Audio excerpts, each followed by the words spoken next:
La sesión pasada tuvimos un tiempo muy especial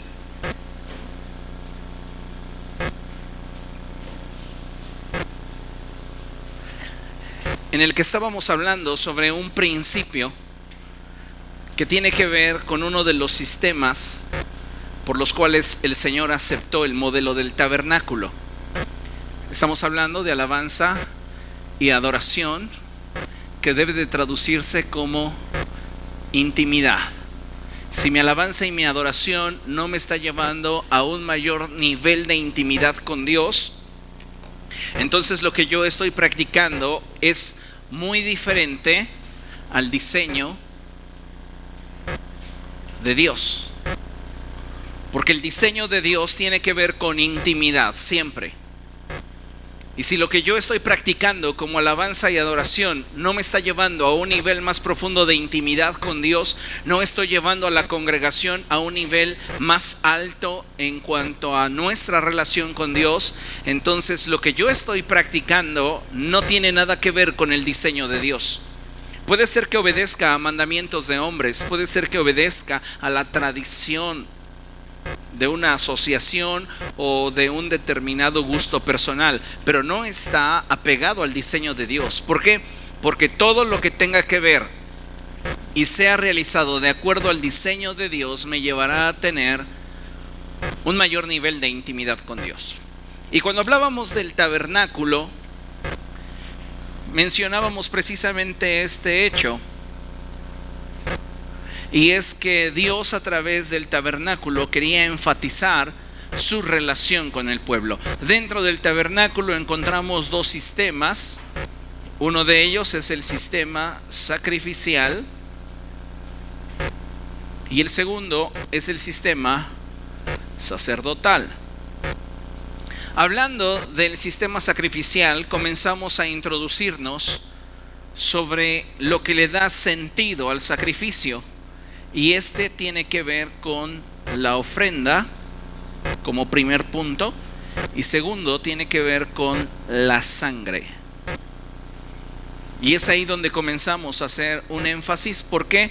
Porque la sangre nos da acceso a ejercer nuestro sistema sacerdotal, pero no solamente eso, nos permite ejercer este ministerio delante de Dios en un nivel más alto. Recuerde lo que leímos en Hebreos, y es que nosotros tenemos un altar. Voy a permitirme hacer un altar rudimentario como el que en la antigüedad se fabricaba,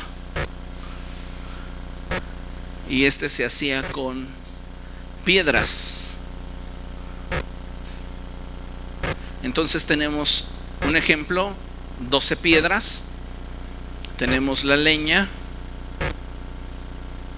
y tenemos sobre de este la ofrenda.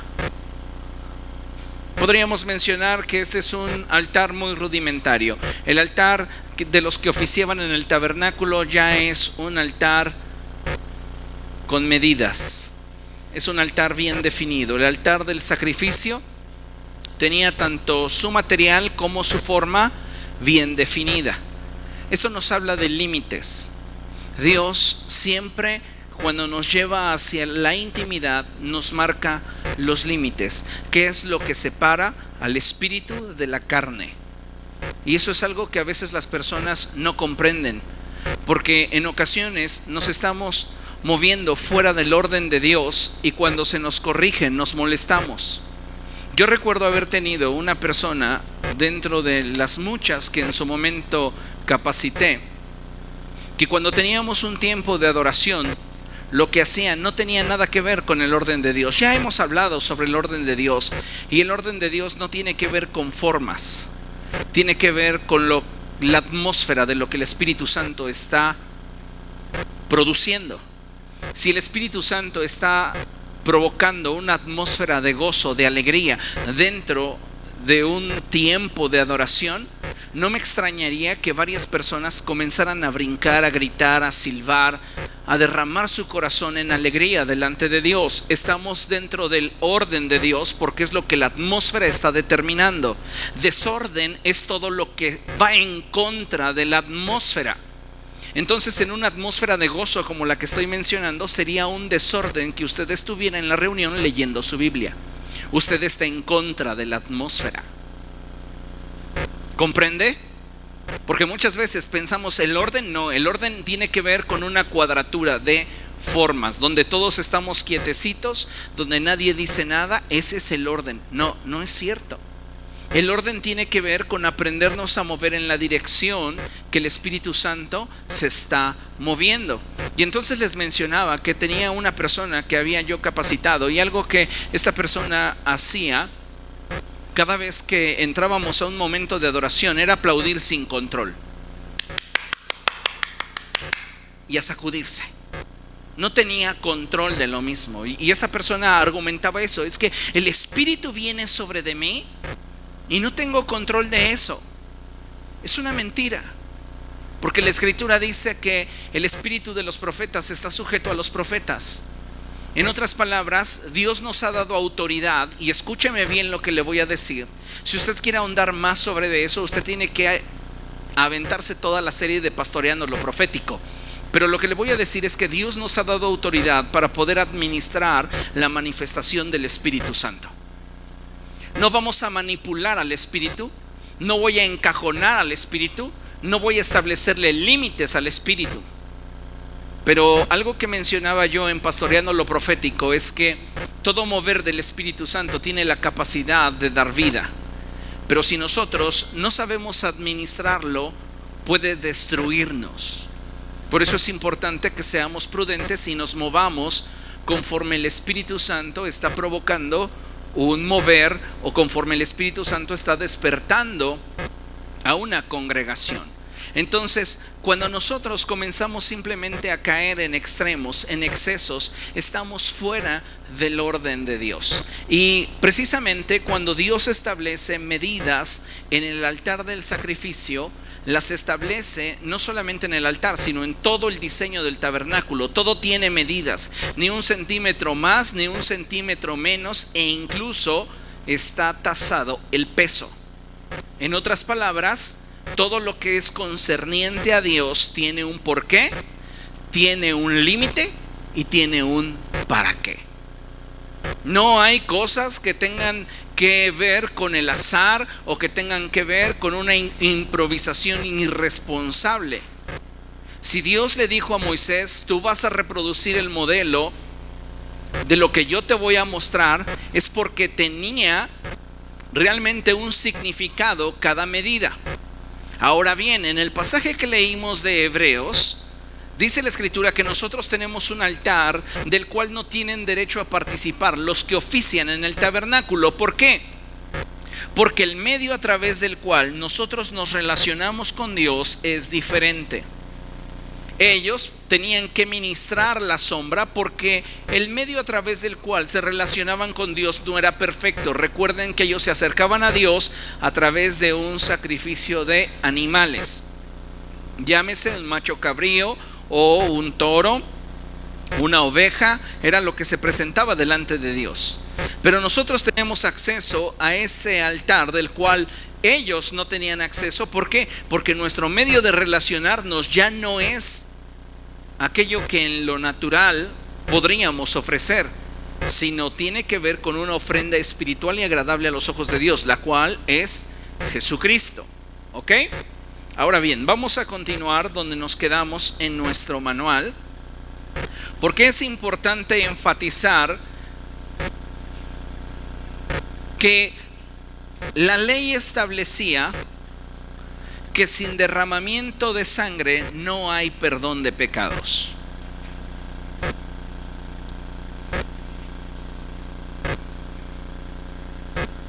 Entonces, un principio que Dios estableció desde la eternidad es que la paga del pecado es muerte, mas la dádiva de Dios es vida eterna en Cristo Jesús, Señor nuestro. Entonces, lo que debemos de considerar es que la ley divina establecía que para el perdón de pecados era necesario que hubiera una mediación, es decir, una víctima que muriera en nuestro lugar y que derramara su sangre inocente a causa de nuestras culpas. Y esto se llevó a cabo durante todo el sistema sacrificial del tabernáculo, pero como leímos en la sesión pasada, esto no satisfacía completamente el corazón de Dios. Entonces Dios estaba preparando todas las cosas para el momento en el cual Él habría de determinar la manifestación de su Hijo. Recuerden lo que dice la Escritura, que en el tiempo determinado por Dios, Él envió a Jesucristo, nacido de una mujer y nacido bajo la ley. ¿Por qué? Para redimir a todos nosotros que estábamos cautivos por los requisitos de la ley. La ley que decía: me quebrantaste, eres culpable, mereces morir. Y por cuanto todos pecamos, estamos destituidos de la gloria de Dios, y por ende todos merecemos la muerte. Pero Cristo viene y se ofrece para darnos una vida nueva. Y es ahí donde nosotros podemos ver en nuestro material que tenemos dos formas de percibir la vida. Y una tiene que ver con Cristo, quien viene a proveernos vida en abundancia, libertad, y también nos viene a dar una vida agradable a los ojos de Dios. O podemos optar por tener una vida de pecado que va a producir en nosotros muerte, nos va a esclavizar, y finalmente se producirá una vida desagradable a los ojos de Dios. He aquí, pongo delante de ti el camino de la vida y el camino de la muerte, dice el Señor. Elige la vida para que te vaya bien. Entonces tenemos la opción de escoger. Una persona que no tiene opciones es un esclavo. ¿Comprende? Una persona que no tiene opciones es un esclavo. Y sabe, Dios no está de acuerdo con la esclavitud. Ahora, cuando la Escritura menciona que Pablo se describe a sí mismo como un esclavo de Jesucristo, no es por imposición. En la palabra de Dios podemos encontrar que cuando algún judío compraba para sí un esclavo, cuando la esclavitud era permitida, Dios establecía que después de X tiempo, llegado el año del jubileo, el año del perdón de las culpas, ese esclavo debía de ser liberado. Y la palabra de Dios nos dice que si ese esclavo, teniendo por derecho su libertad, se hubiera encariñado con su amo y desea ser su esclavo de por vida, porque el amo lo ha tratado bien, entonces aquel propietario tendría que horadarle la oreja como testimonio de que ese hombre estaba bajo su cuidado, o que ese hombre estaría bajo su responsabilidad, ya no por obligación, ya no por causa del precio que se pagó, sino por causa del afecto y la relación que había entre ellos. A este se le denominaba un esclavo por amor. Entonces, es bien interesante el que nosotros nos demos cuenta cómo es que a través de Cristo tenemos libertad, tenemos vida, pero también nosotros tenemos la capacidad de elección, y nosotros elegimos ser esclavos de la justicia o ser esclavos de la injusticia. Así Pablo lo expresa en Romanos. ¿Por qué? Porque cada uno de nosotros se pondrá al servicio de aquello que determine honrar en su vida. Ahora, mencionábamos un punto muy interesante, y esto me lleva al Génesis, porque yo les decía que si no hay opciones, no existe tal cosa como la libertad. Si yo no tengo opciones, yo soy un esclavo. Y les mencionaba y les decía que Dios no está de acuerdo con la esclavitud cuando ésta es impuesta, cuando va en contra de la voluntad. Por eso Dios siempre nos da opciones. Y para muestra es que cité un pasaje que dice: pongo delante de ti el camino de la vida y el camino de la muerte. Elige la vida para que te vaya bien. Te da opción. Ahora, cuando Dios crea al hombre y lo coloca en el huerto del Edén, Dios, a sabiendas de que el hombre pecaría, coloca en el huerto del Edén el árbol de la ciencia del bien y del mal. ¿Lo puso Dios para que el hombre cayera? La respuesta es no. Hay personas que se cuestionan y dicen, bueno, si Dios todo lo sabe y Dios sabía que el hombre iba a pecar con ese árbol, ¿por qué se lo puso? La respuesta es muy sencilla: para darle opciones.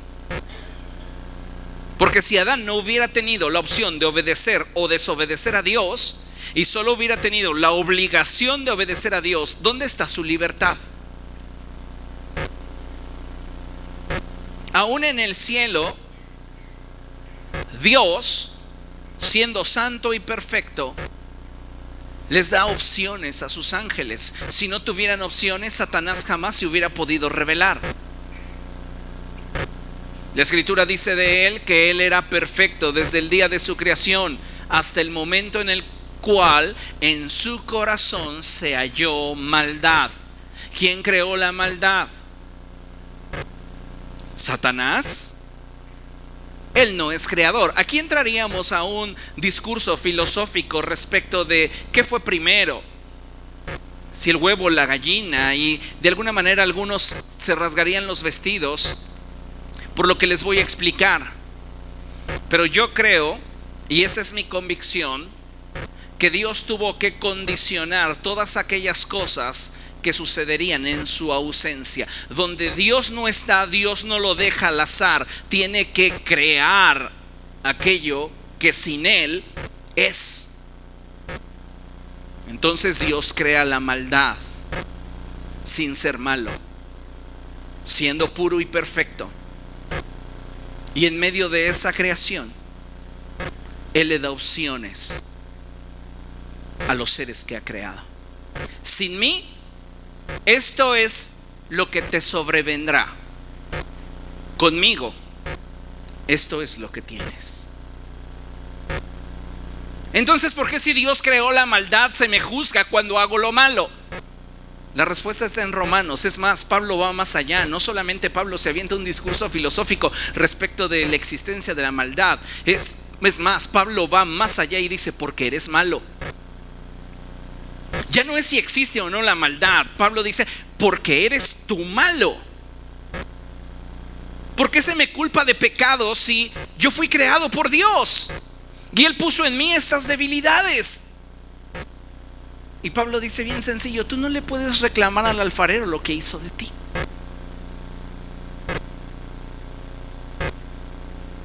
Pero todos nosotros tenemos opción para determinar si es que voluntariamente nos rendimos al señorío de Cristo o no. ¿De dónde Satanás se le vendría la idea de revelarse?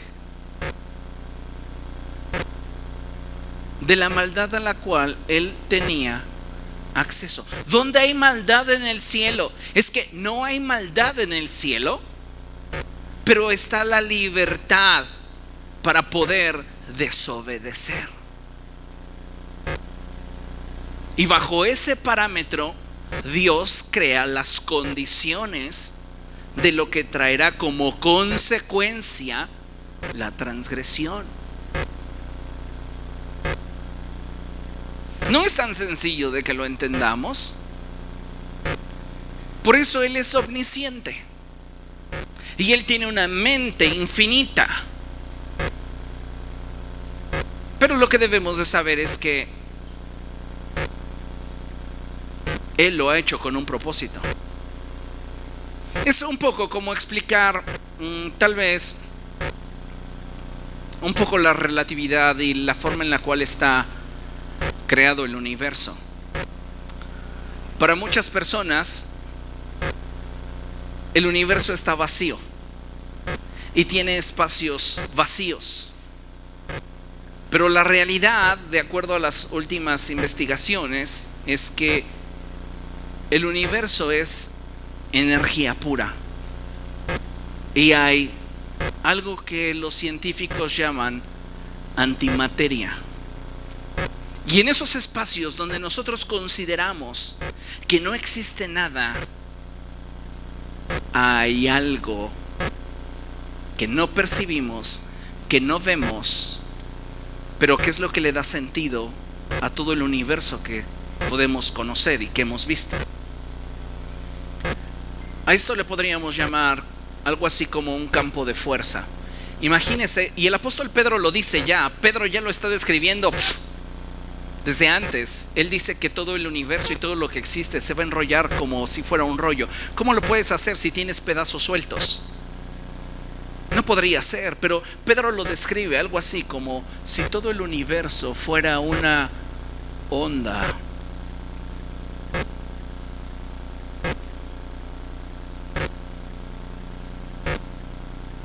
Y pudiéramos ver en ella los diferentes planetas ejerciendo su propia fuerza de atracción y gravitación sobre este cúmulo de energía. Bueno, no lo veo, pero ahí está. No hay espacios vacíos. Los hoyos negros son expresiones de cuerpos cuya densidad en masa y energía superan a muchos de los otros cuerpos que podemos contemplar. Y por ese motivo es que su fuerza de atracción es tan fuerte que todos se tragan hasta la luz. No podemos decir es que ahí no hay nada. No, sí hay, porque Dios lo creó. Él tiene un propósito.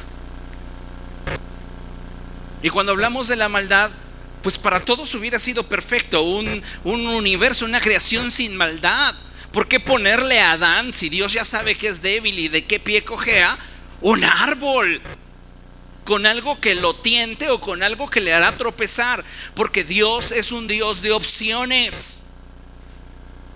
Si Satanás no hubiera tenido opción para rebelarse, ¿podría haberse rebelado? No, pero tenía la opción. Y él, después de haber buscado o haberle dado, mejor dicho, lugar en su corazón a la maldad, no se conformó con ello y comenzó a hacer política en el cielo. Comenzó a decirle a los demás ángeles: oigan, ¿no me ven a mí más hermoso? Yo creo que si yo subo al monte del testimonio y ahí coloco mi trono, yo soy semejante al Altísimo y yo podría darles un estilo de vida mejor. Él es una criatura, Dios es el creador. Satanás no pudo crear la maldad, pero sí abrió su ser a esa maldad, que es una condicionante de la ausencia de Dios. Porque aceptemos una realidad no significa que la promovamos. ¿Comprende? Y entonces Dios tuvo que crear esa realidad para darle opción a su creación. Nada se escapa al designio de Dios ni a su soberanía. Ya le di mucho para pensar. El punto es que Él es santo y Él habita en la luz inaccesible y en Él no hay sombra de variación. Es decir, en Él no hay tiniebla alguna. Pero era necesario que Él determinara las condiciones que regirían su ausencia. A eso le llamamos maldad. Es solo un concepto. Pero la realidad es que la maldad tiene que ver con la ausencia de Dios. Pero Él no lo puede dejar al azar, porque Él no puede dejar un espacio vacío. Los que han estudiado programación, los que me ven, saben que tenemos que generar las condiciones de todos los eventos que estamos condicionando en un computador. Un ejemplo, un programita muy sencillo. El programa me va a decir: hola, ¿cómo estás? ¿Me das tu nombre? Y yo tecleo mi nombre. Y después el programa va a tomar esa cadena de caracteres y la va a reproducir y me va a saludar con mi nombre. ¡Oh, qué inteligente! No, yo lo programé. Yo le di esa condicionante. Después, para simular un poco inteligencia artificial, yo puedo generar la condición para que ese programa me genere una plática y me diga cómo has estado. Entonces yo le meto otra cadena de caracteres, porque para mí tiene lógica lo que escribo, pero para la máquina no. Para la máquina simplemente es una cadena de texto y la toma tal cual y te lo repite. Entonces ella te pregunta, ¿cómo estás? Y yo le puse en su código fuente que tiene que esperar una cadena de caracteres y después reproducirla. Entonces yo, para bromear con la máquina, le escribo como un sapo y ella me tiene que responder de acuerdo a esa cadena. ¡Qué bien! Me parece fantástico. Solo estoy generando condiciones. Ahora llega un momento en el cual tengo que cambiar esa cadena de caracteres por una cadena de números reales. Y entonces me va a preguntar mi edad. Ya empezamos a intimar con el programa. Me dice, ¿y cuántos años tienes? Yo puedo intentar hacerle una broma a la máquina y meter -5. ¿Por qué no me la puedo chamaquear? O la puedo bromear. Porque yo, el creador de ese programa, generé una condición para que cuando el usuario quisiera bromear conmigo y meter un número no real, es decir, un número imaginario, un número negativo, el programa lo ignorara. Y no lo va a aceptar hasta que yo meta un número entero. ¿Quién diseñó eso? Yo. Entonces Dios no deja las cosas al azar. En su creación Él dijo, yo tengo que generar las condiciones de todo lo que será sin mí. No lo puedo dejar al azar. No puedo dejar espacios vacíos. Él jamás deja nada vacío. Él nunca deja nada inconcluso. El punto es que programó lo que sería la ausencia de Él, y el resultado de la ausencia de Él es maldad.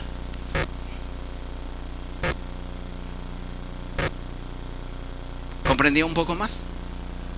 Bien. Entonces, la libertad siempre proviene de las opciones. ¿A usted le pasó alguna vez que su papá le dijera o su mamá le dijera, ¿qué quieres de comer? Y no había de otra más que esa. Ay, se me antoja una hamburguesa. ¿Por qué no mejor carne? No, es que se me antojan unos hot dogs. No, mejor carne. No tenía opción. Realmente la libertad de elección, ¿dónde existía? No existía. Y cuando hablamos de nuestro libre albedrío, hablamos de esa libertad que tenemos para elegir. ¿Comprende? Bien. Ahora bien, vamos a leer nuestro material, por favor, página 6. Y abajo de las llaves, donde vemos la comparación entre Cristo y el pecado, leemos: esta es una forma clara en la cual se puede observar cómo hay mucha gente que cree que por pertenecer a una religión o un sistema eclesiástico podrán ser salvos en el día del juicio. Pero es importante recalcar que si no se tiene un encuentro personal con la sangre de Jesucristo, no existe forma alguna de poder ser presentado sin mancha ante Dios. Para el perdón de pecados es necesario que haya derramamiento de sangre. La sangre de los toros y los machos cabríos durante el periodo en el cual estuvo vigente el sistema sacrificial del tabernáculo no limpiaban a quienes ofrecían rutinariamente sus sacrificios. Tranquilizaban su conciencia, pero no los hacían completamente libres. El único que puede hacernos libres es Jesucristo, porque Él es la ofrenda perfecta delante de Dios. Amén. Entonces, no importa qué religión yo diga tener. Algunas personas se escudan detrás del hecho de que son cristianos, evangélicos, protestantes. Otros dicen, yo solamente soy cristiano evangélico. Otros dicen, yo soy universal. Otros dicen, yo soy independiente. Nada de eso te va a salvar. Jesús dijo, yo soy el camino, la verdad y la vida. Solamente Jesús puede presentarnos sin tacha delante de Dios. Solo Jesús. Diga conmigo, solo Jesús. Debemos de entender que el pecado no es quitado de nuestras vidas por querer ser mejores, o ser muy disciplinados, o hacer juramentos o mandas. El otro día escuchaba a una persona que llegó un amigo de esa persona y le preguntó por el esposo de esa persona, esa mujer. Le dijo, oye, ¿y el Pancho? No, está en la casa. ¿En serio está en la casa? Yo creí que andaba de borracho. No, pues ¿qué crees? Juró. ¿En serio? ¿Y hasta cuándo juró? No, pues hasta septiembre. Oh, no, pues va a estar bien. Vas a tener unos cuantos meses de paz. Pues sí, espero que cumpla el juramento. Ok, el hombre se está disciplinando por mantener un juramento, pero su naturaleza no está siendo transformada. Entonces, ¿qué estamos pensando? Que en octubre le va a entrar de vuelta. Y tiene que llegar al punto en el cual toque fondo y entonces su condición lo motive a volver a ir a jurar. Pero ahora ya más tiempo para que ahora sí tenga efecto. Nada de eso tiene efecto. Porque recuerde una cosa, que siempre las religiones enfatizan los cambios, pero el Evangelio enfatiza la transformación. Dios no está buscando que añadamos cambios a nuestra vida. Dios quiere transformarnos. Amén. Entonces, el pecado no se va a quitar de nuestras vidas porque queramos ser mejores, o ser muy disciplinados, o hacer juramentos o mandas. La única forma de poder ser libres de la culpa del pecado es por medio del poder de la sangre de Cristo. Es muy triste pensar que para muchos el poder de la sangre de Cristo no surtirá efecto en sus vidas por su falta de sinceridad para con Dios. Y viene una llave y dice cuando era niño, ¿verdad? Ese es un ejemplo que ya les conté anteriormente, que era que cuando yo era niño mi madre me llevaba al pueblo donde vivía mi abuelo. Y yo no sé a cuántos de ustedes les gustaba o les encantaba que los bañaran en una tina grande de esas de metal con agua helada, pero a mí no me gustaba, yo soy algo friolento, entonces era para mí una tortura ir al pueblo, sobre todo porque ahí el agua se tomaba de la que bajaba del cerro, así que imagínense qué tan fría estaba. Y recuerdo nada más cuando mi mamá me decía, Samuel, te voy a bañar. No, por favor. Mi récord creo que fue una semana sin bañarme, que me le escondía, que luego nos íbamos 15 días o por allá y un rato. Entonces yo evitaba el baño porque uno, no quería estar en esa tina de metal, y dos, no quería tener frío. Y recuerdo que en una ocasión ella me convenció, calentó un poco de agua y yo estaba ahí en esa tina y me estaba dando de jicarazos, pero yo estaba así. Y me dijo, oye, déjate lavar las axilas. Y yo, no. Dice, entonces te voy a contar una historia. Fíjate que a un señor de allá enfrente, su hijo, igual que tú, no se dejaba lavar las axilas. ¿Y qué crees que pasó? ¿Qué? No, pues que un día levantó los brazos y que le salen gusanos. En automático levanté mis manos. Y aunque yo no quería bañarme, me tuve que exponer. ¿Cuántas áreas de nuestra vida las estamos ocultando y diciendo, ay no, que ahí Dios no toque, que ahí Dios no tenga acceso? ¿Sabes? Aquellas áreas a las cuales a Dios no le das acceso siguen sucias y tal vez con gusanos. Entonces mejor hay que darle acceso a Dios a todas las áreas de nuestra vida. ¿Estás pasando por debilidades? ¿Estás teniendo problemas o dificultades de carácter? Exponlo a Dios. ¿Quién se imagina a Dios haciendo o actuando así? Oye Dios, fíjate que estoy teniendo muchas tentaciones. Y Dios desde el cielo, no, ¿por qué tú? Yo que confiaba tanto en ti.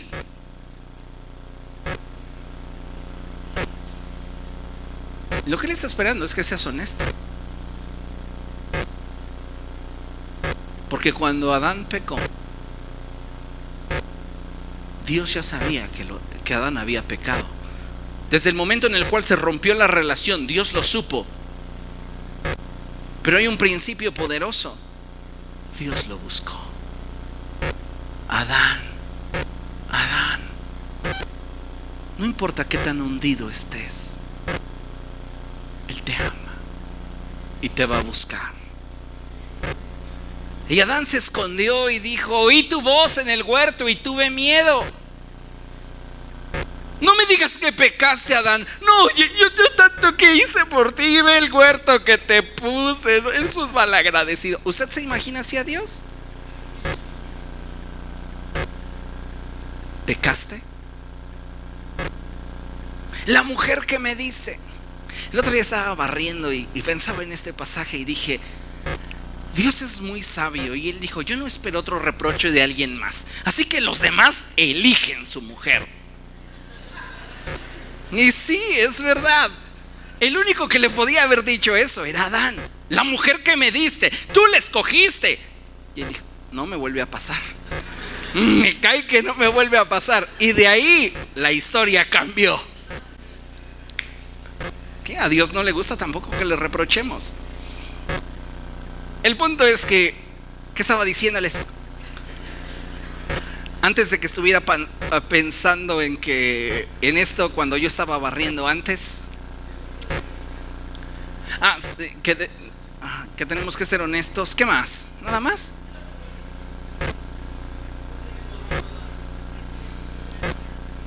No, ya ustedes ya se fueron muy atrás.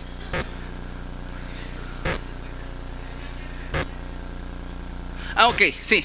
Dios ya sabía que Adán había pecado y no llegó a rasgarse los vestidos. Llegó a darle una solución. ¿Cuántas veces nos lamentamos más de lo sucedido que buscar una solución?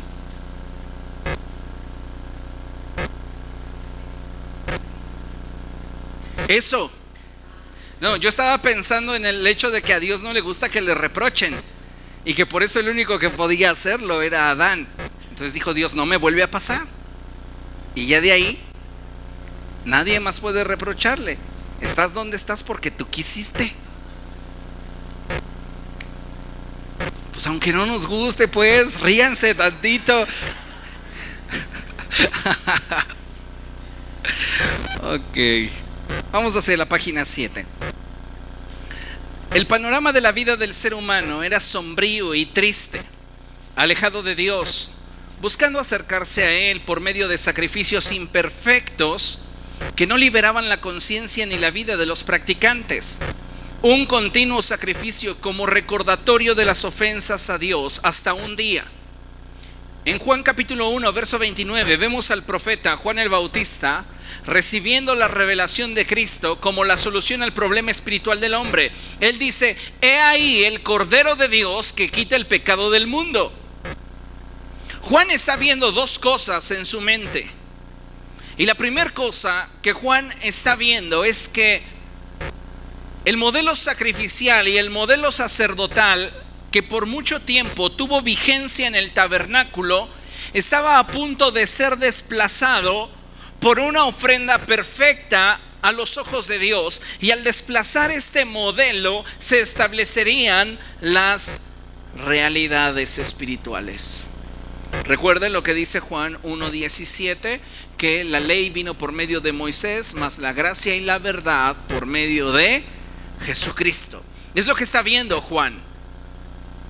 Juan ve en Cristo el cumplimiento de la palabra de Dios dada a Adán y Eva en el huerto.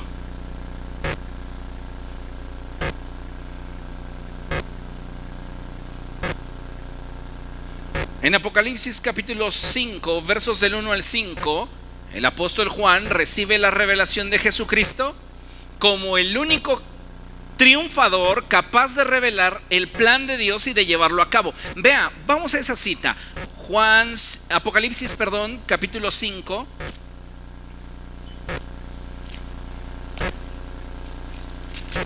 Apocalipsis 5, versos del 1 al 5. ¿Lo tiene? Dice la palabra de Dios así: en la mano derecha del que estaba sentado en el trono, vi un rollo escrito por ambos lados y sellado con 7 sellos. También vi a un ángel poderoso que proclamaba a gran voz: ¿quién es digno de romper los sellos y de abrir el rollo? Pero ni en el cielo, ni en la tierra, ni debajo de la tierra hubo nadie capaz de abrirlo ni de examinar su contenido. Y lloraba yo mucho, porque no se había encontrado a nadie que fuera digno de abrir el rollo ni de examinar su contenido. Uno de los ancianos me dijo: deja de llorar, que ya el león de la tribu de Judá, la raíz de David, ha vencido. Él sí puede abrir el rollo y sus 7 sellos. Juan el Bautista nos muestra a Jesús siendo el remedio de Dios para el pecado. Y el apóstol Juan nos muestra a Jesús cumpliendo el propósito de Dios, triunfando en el propósito de Dios. Entonces vemos que Cristo, el Cordero de Dios, el cual al ser inmolado, es decir, sacrificado, y verter su sangre, habría de abrirnos camino hacia el Padre y la vida eterna, dándonos una completa esperanza por medio de la fe en Él, ratificando un pacto eterno entre Dios y nosotros, quienes nos acercamos a Dios con un corazón humilde y consciente de su necesidad. Entonces nos damos cuenta que su sangre nos da acceso a un nuevo pacto. Vea lo que dice Lucas 22:20. Evangelio de Lucas,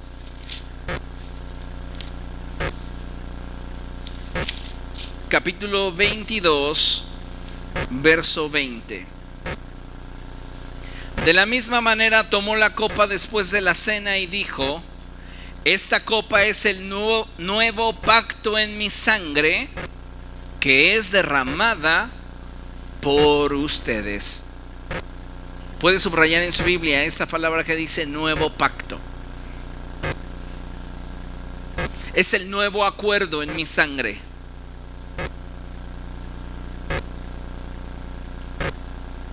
Mientras que Cristo, al ser ofrecido como un holocausto y expiación, llevó la muerte, sacrificio y sufrimiento que nosotros por nuestros pecados merecíamos, nosotros al acercarnos a ese altar recibimos su justicia, que se transmite en victoria, comunión y gloria.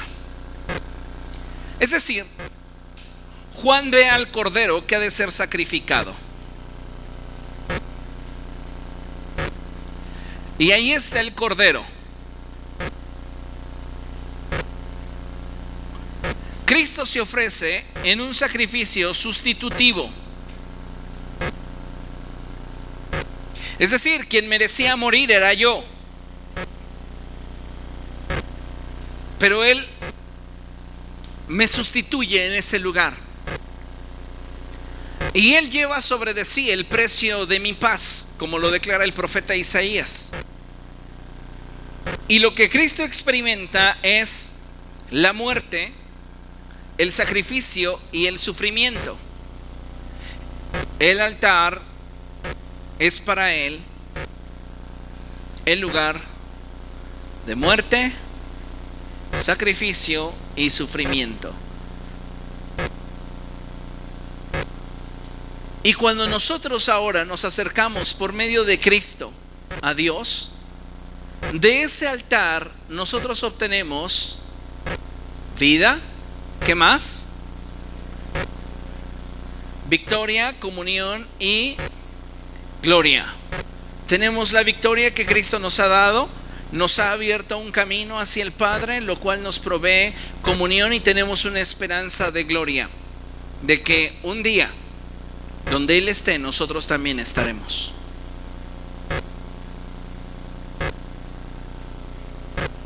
Ahora bien, el poder de la sangre no se limita a un efecto en el pasado, hace 2000 años, sino que la Biblia nos habla de una vigencia que nos liberta y satisface la justicia divina en el pasado. La sangre de Cristo se ha hecho cargo de tu pasado. Efesios 1:7.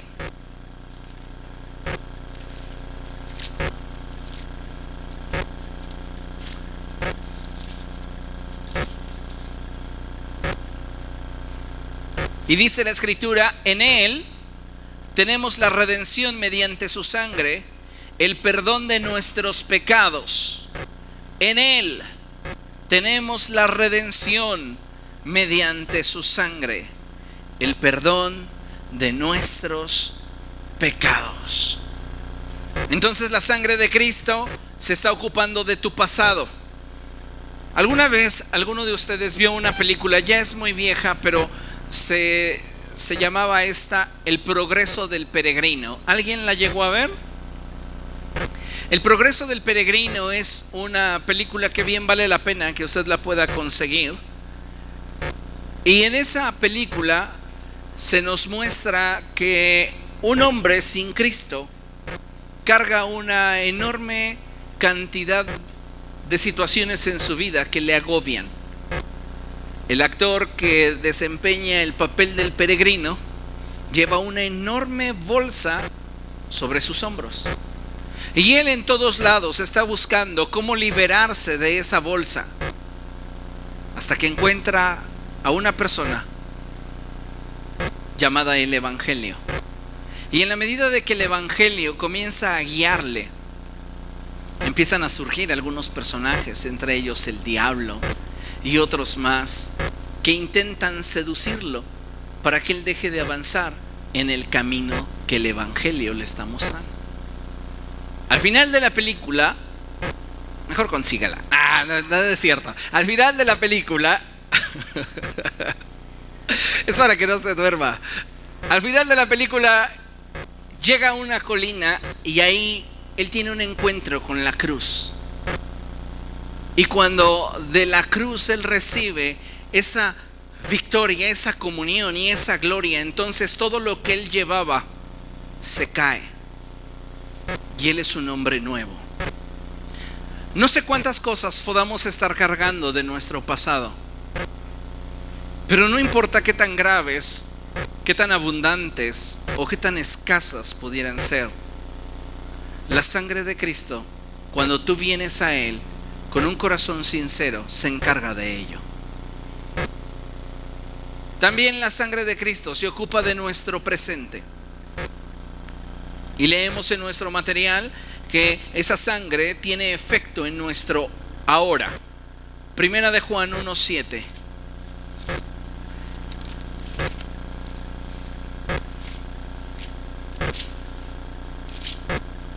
Y dice la Escritura así: pero si vivimos en la luz, así como Él está en la luz, tenemos comunión unos con otros, y la sangre de su Hijo Jesucristo nos limpia de todo pecado. No dice nos limpió, no dice nos limpiará. Habla de un efecto en el presente continuo. La sangre de Cristo está actuando sobre su vida.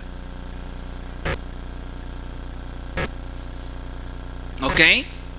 Ahora aquí me gustaría simplemente hacer un pequeño énfasis en el sentido de una frase muy popular y una expresión antigua que doctrinalmente y la manera en la cual se empleaba era incorrecta. Y era decir: hay poder en la sangre de Jesús.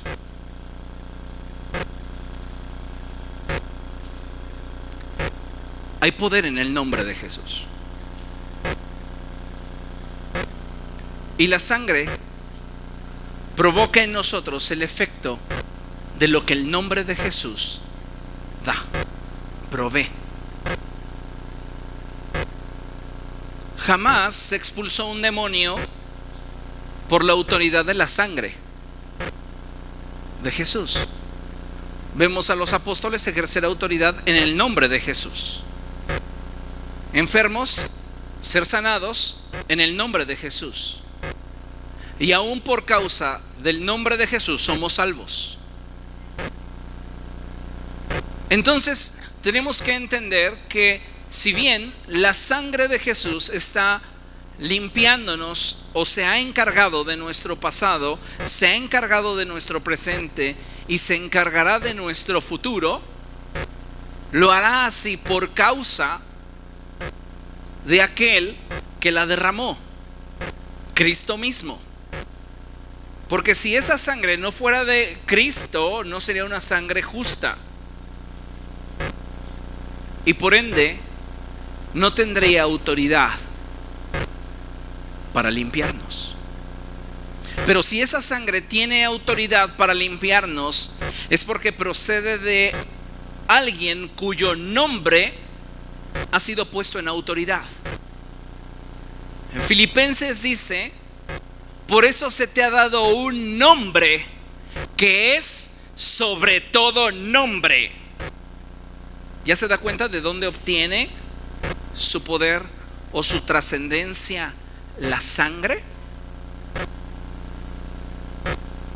No es en sí de la sangre. Y ese es un problema cuando la gente convierte de la sangre algo fetichista. Por ahí andan comercializando hasta las astillas de la cruz. ¿Por qué? Porque nos formamos un fetiche y dejamos de poner atención en nuestra fe en Jesús. Si la sangre tiene algún efecto en nosotros, es por causa de aquel de quien es o a quien pertenece. Ahora, el término de la forma en la cual la sangre de Cristo opera en nosotros es un término espiritual. ¿Cuánta sangre tenemos dentro de nuestro cuerpo? ¿Cuántos litros? 5, depende de nuestro tamaño. Entre 5 y 7 pudiera ser, algo así. Ahora imagínense la cantidad que sea, dividida en... No, ¿verdad? Entonces hablamos de términos espirituales, porque Jesús derramó su sangre en la cruz del Calvario, ahí en el monte de la calavera. Su sangre se derramó. Pero el autor de la carta a los Hebreos me dice que él entró a las realidades espirituales, no con sangre de toros o de machos cabríos, sino con su propia sangre. Entonces la terminología no es material, es espiritual. ¿Lo entiende? Entonces la sangre de Cristo está ocupándose de mi pasado, se ocupa de mi presente, porque esa sangre me limpia de todo pecado y también se encargará de mi futuro. Hay que tener cuidado con esto, porque si yo estoy diciendo que la sangre de Cristo se ha ocupado de mi pasado, se está ocupando de mi presente y estoy diciendo que se está ocupando de mi futuro, hay quienes se van por las tortas y dicen: pues si la sangre de Cristo ya se está ocupando de mi futuro, vivo como yo quiera.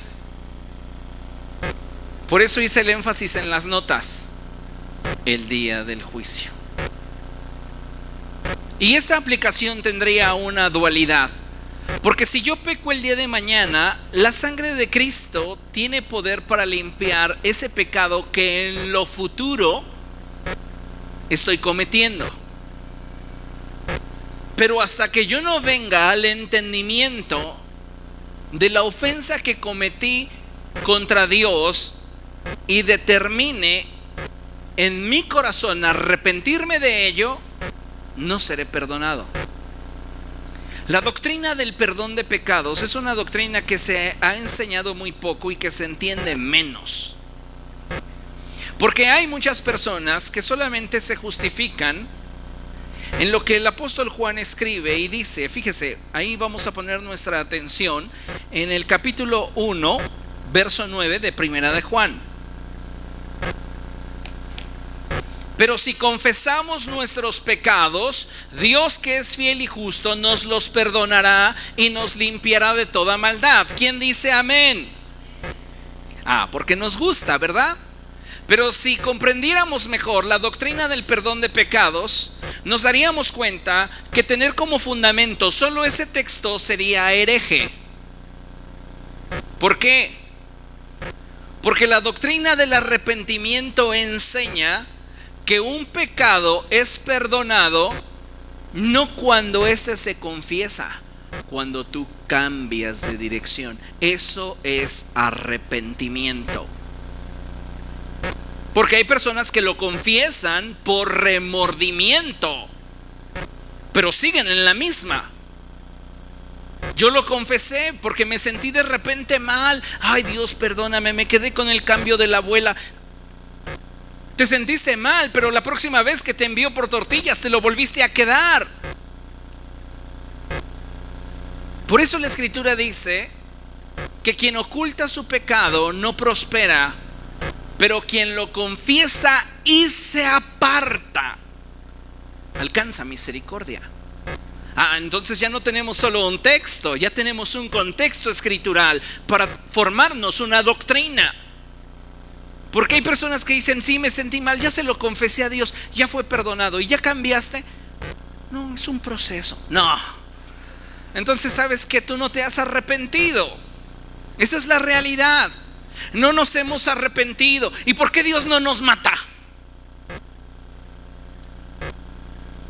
Porque el mismo Dios que mató a Nadab y Abiú, el mismo Dios ante el cual murió Ananías y Zafira, es el Dios al que servimos. ¿Por qué no nos mata si no tenemos una vida íntegra o perfecta delante de Él? Por una sencilla razón: está teniendo de nosotros misericordia.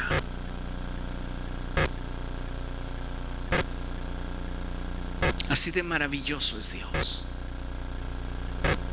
Y algunos de nosotros nos está teniendo paciencia.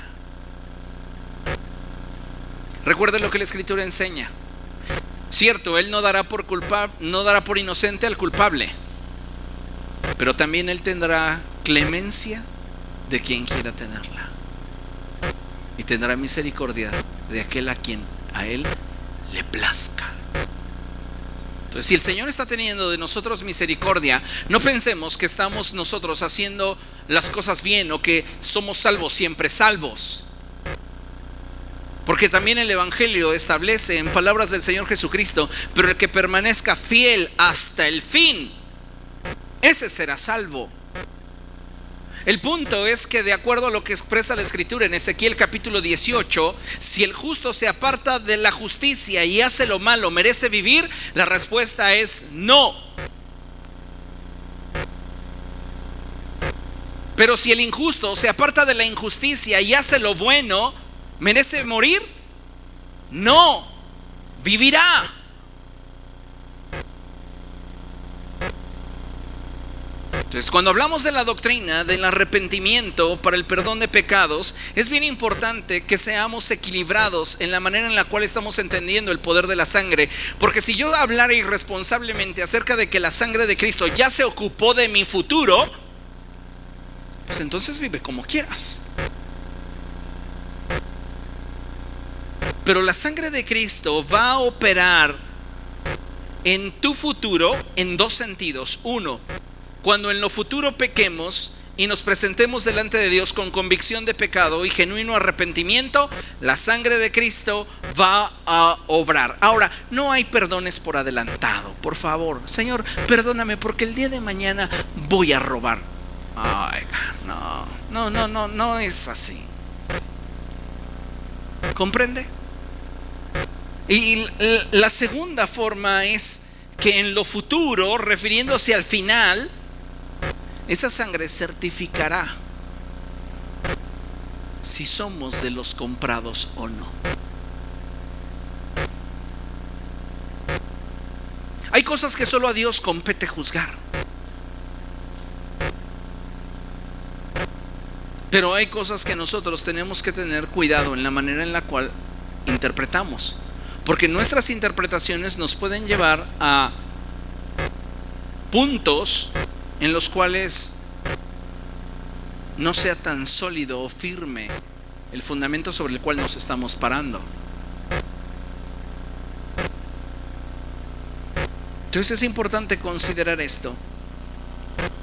Sí, el día de Cristo yo espero ser justificado por mi Señor. Pero para ser justificado por Él y que diga Él es de los muchos que compré, ¿cómo tengo que llegar yo a su presencia?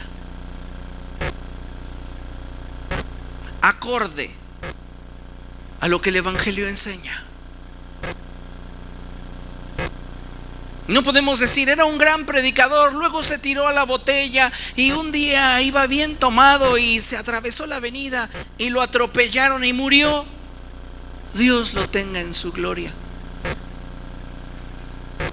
Tenemos fundamentos escriturales como para determinar que, pues, yo no le voy a decir al familiar, tu familiar ahorita está sufriendo una eternidad.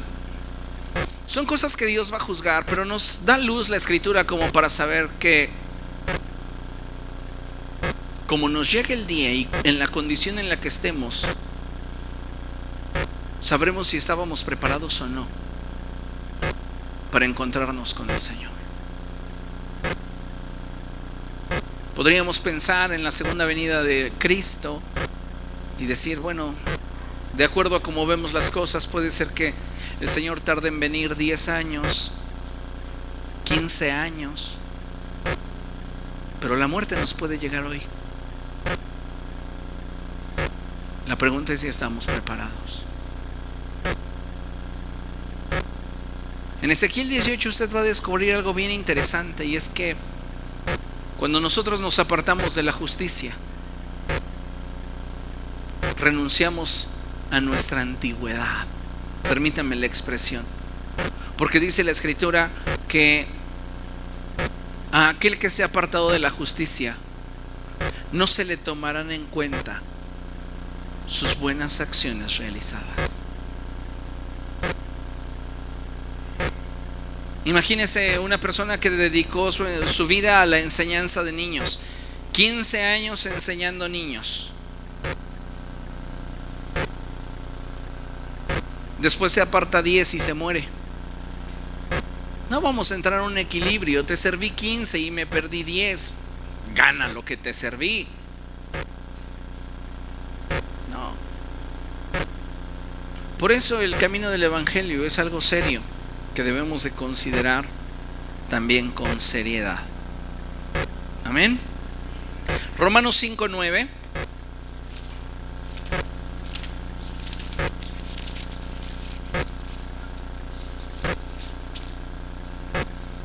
Y dice la palabra de Dios: y ahora que hemos sido justificados por su sangre, con cuánta más razón por medio de él seremos salvados del castigo de Dios. Su sangre nos ha justificado, ¿está de acuerdo? Está obrando en nuestro presente, ha obrado en nuestro pasado, y esa sangre tiene la capacidad y la autoridad para justificarnos en nuestro futuro, con tal de que nos mantengamos en el Señor. Si no nos mantenemos en el Señor,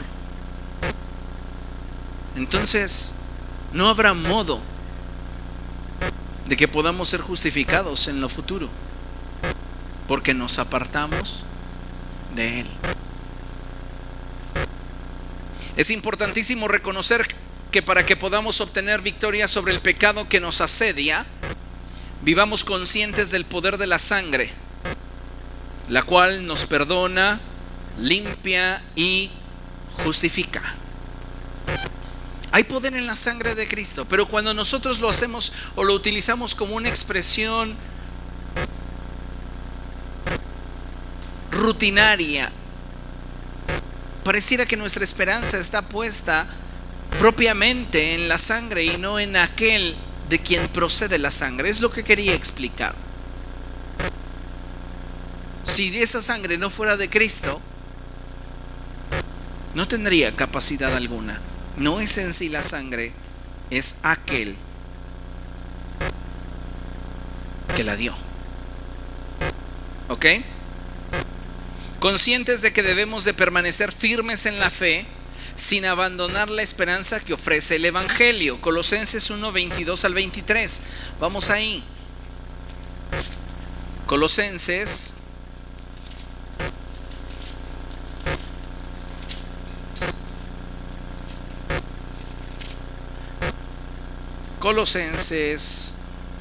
1, 22 al 23 dice: pero ahora Dios, a fin de presentar los santos, intachables e irreprochables delante de Él, los ha reconciliado en el cuerpo mortal de Cristo mediante su muerte.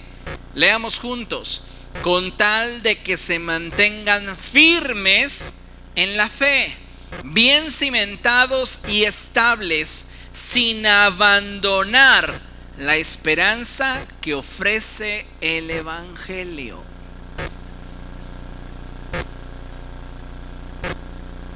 Amén. Ok. Pero tengamos presente que si decidimos menospreciar el sacrificio del Señor, entregándonos a pecar obstinadamente, tal poder expiatorio no podrá aplicarse a nuestra vida. Aquí entendemos más claramente la doctrina del arrepentimiento. No es simplemente el hecho de decir: ay Dios, lo siento, tú sabes que soy débil. No se trata simplemente de expresar nuestras debilidades o nuestra carga de conciencia. Se trata de entender que el acto con el cual hemos quebrantado la ley de Dios ofende la santidad de nuestro Dios y nos separa de Él. Entonces vamos a ver dos citas. La primera es Hebreos 10. Hebreos 10, versos del 26 en adelante. Y dice la palabra del Señor así: consideró que lo oprobio por causa del Mesías. ¿Sí? No. Ese es el 11, ¿verdad? 10:26. Si después de recibir el conocimiento de la verdad pecamos obstinadamente, ya no hay sacrificio por los pecados. En un tiempo en la iglesia, a la gente, en lugar de restaurarla, se le desechaba. Pecó, no es digno de esta comunidad, hay que expulsarlo. ¿Y qué de su restauración? ¿Y qué del perdón? ¿Y qué de la misericordia? Era un grupo de personas tan espirituales que se creían mejores que Dios. A lo que se está refiriendo el texto tiene que ver con una obstinación que nos lleva al final de nuestros días lejos de la voluntad de Dios.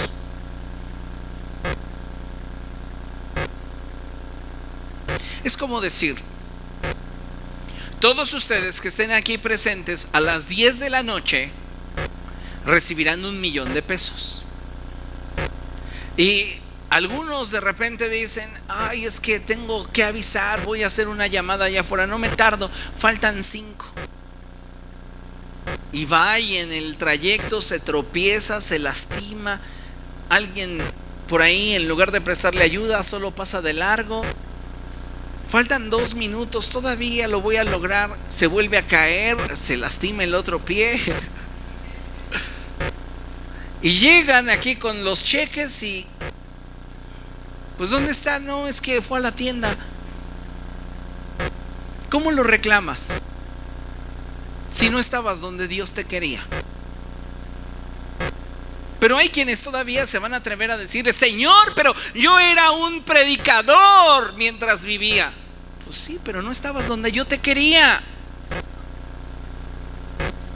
¿Cómo te ayudo si ni tú te dejaste ayudar?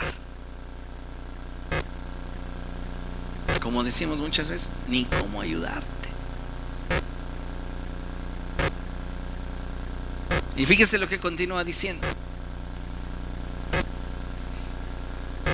Verso 26. Verso 27. Ok.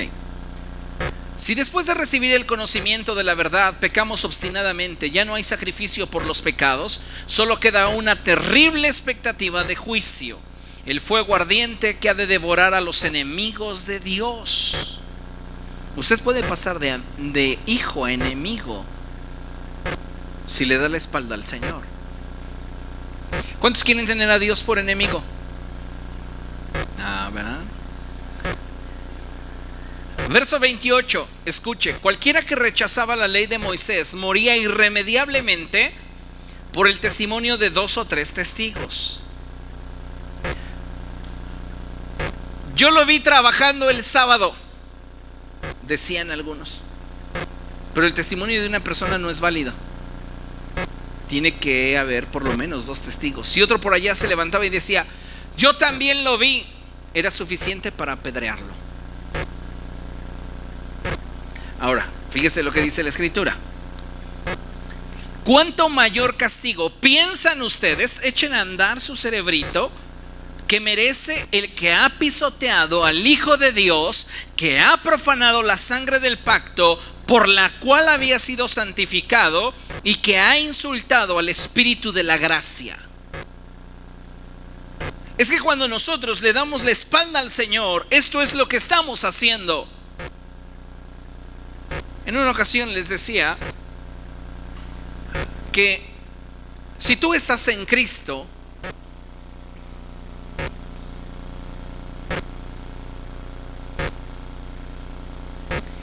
perdón, me salió un poco mal la cabeza, pero no es un pulpo, es una persona. Si tú estás en Cristo,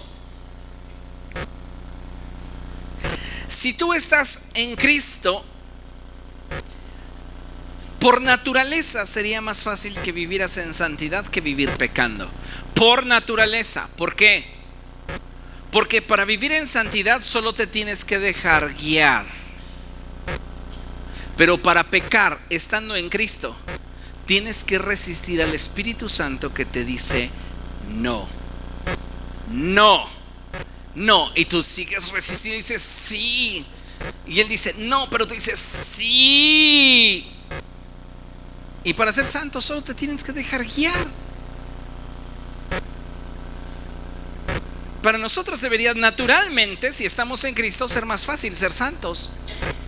Pero ¿por qué muchas personas dicen, no, es que ser santo es una utopía, es imposible? No, yo no puedo, yo soy demasiado débil. Eres muy carnal y posiblemente ni siquiera en Cristo estás.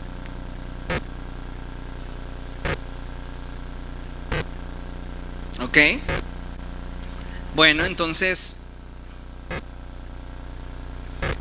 dice la Escritura: ¿qué castigo piensan ustedes que merece aquel que ha pisoteado al Hijo de Dios, que ha profanado la sangre con la cual ya se le había santificado, y que ha insultado al Espíritu de la gracia? Porque si alguien le da vigencia a la sangre, que hablamos en un contexto 100% espiritual, es el Espíritu. No hay microgotitas de la sangre de Cristo y con una microgotita tú te limpias. No, no existe eso. De hecho, hay algunos estudios por ahí de National Geographic o Discovery Channel que le andan haciendo estudios y análisis al sudario para ver si tiene propiedades especiales. La sangre de Jesús, hombre, era sangre de hombre. La sangre que me limpia ante Dios tiene que ver con la realidad espiritual que representaba Jesús. ¿Quién le da esa vigencia a esa sangre? El Espíritu de la gracia. Y si no fuera por el Espíritu Santo, esa sangre que Cristo ofreció en las realidades espirituales no tendría sobre de mí efecto. Pero ¿quién le da ese efecto? El Espíritu de Dios. Así que el Espíritu viene, toma de esa sangre, la pone sobre de ti. Esa sangre procede de una víctima que fue sacrificada, y cuando tú le das la espalda a Cristo, todo eso lo tomamos en poco. Y dice la Escritura: considera una cosa, que si se tratara de la ley de Moisés, con que 2 atestiguaran merecías morir. Ahora, ¿qué piensas tú que merece quien hace lo que ya les expliqué? Considerémoslo. ¿Ok? Póngase de pie y vamos a dar gracias a Dios.